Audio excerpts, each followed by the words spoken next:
Le QI, c'est le quotient intellectuel. C'est en fait une mesure mathématique, un résultat établi à partir d'une formule inventée par un psychologue allemand, M. William Stern. Le QI classique est obtenu en comparant l'âge chronologique d'une personne et son âge mental.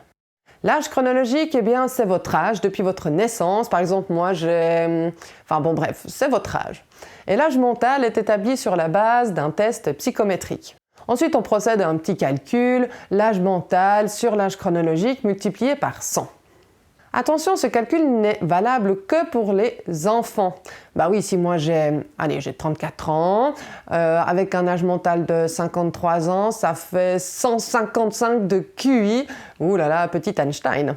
Pour pallier à ce petit souci de calcul, il existe un QI standard qui lui est calculé selon la répartition du QI d'une population du même âge suivant une courbe de Gauss, appelée aussi courbe normale qui ressemble à ça. On fait passer plusieurs tests psychométriques à des gens du même âge, on calcule leur score, puis on fait une courbe statistique et voilà, on obtient une répartition. Le premier test psychométrique qui détermine l'âge mental des enfants est élaboré par le psychologue Alfred Binet et le psychiatre Théodore Simon en 1905.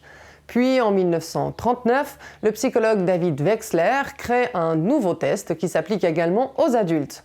Il abandonne l'idée du rapport entre l'âge chronologique et l'âge mental, mais conserve l'idée de la courbe de Gauss. Le terme QI restera et ces tests sont encore aujourd'hui les références en la matière.